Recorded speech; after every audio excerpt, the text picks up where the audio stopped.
Let's see what we have to do for the rubber gloves. Voltage glove with no obvious signs of damage. We placed it on this mold to simulate a worker's hand.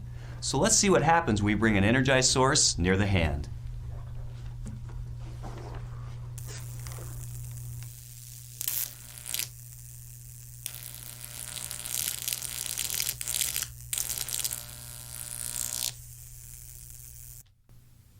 So, how did I get here? Well, I had just been electrocuted. You could see the wire here. It's just like in the movies with a spark, bang, lots of smoke.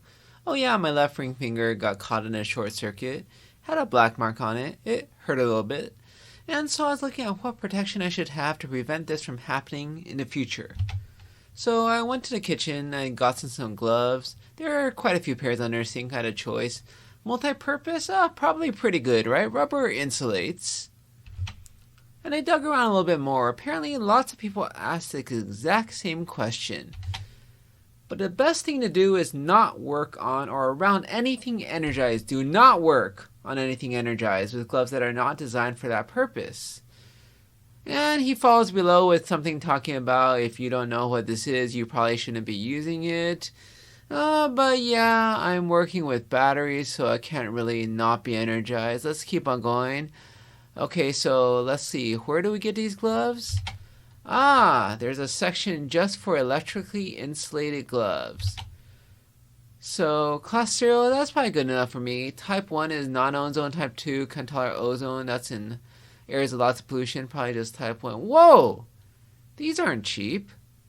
60 bucks? 70 bucks? 80 bucks?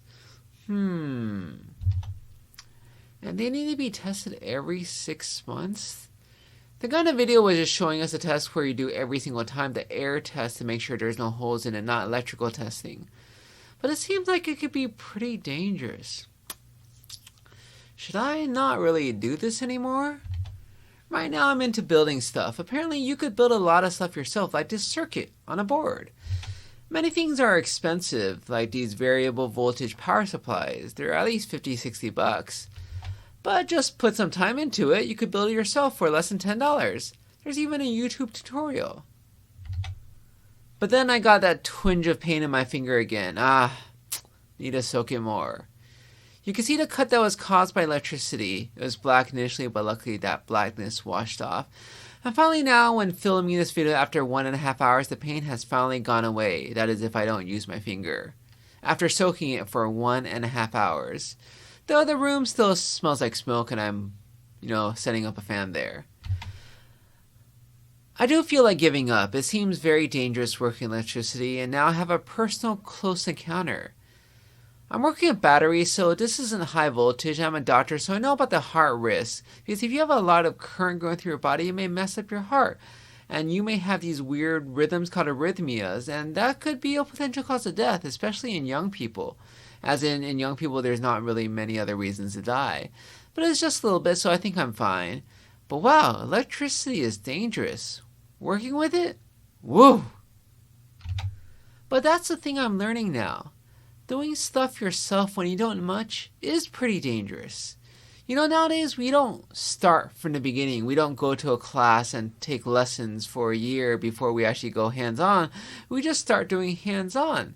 There's a lot of risks that professionals learn about in the classroom that I don't know about, that you may not know about when you're just getting started looking at some tutorials on YouTube.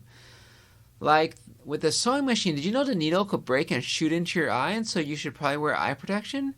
Or that the sewing machine is powerful enough to punch that needle straight through your bone of your finger? Today I just learned how it's pretty easy to cross wires, and even a small battery can create a huge spark and smoke and burn you. But the proper response isn't to give up. It's to acknowledge that there's a risk, to learn more about this risk, and to learn what to do about it. To not give up, to keep on going.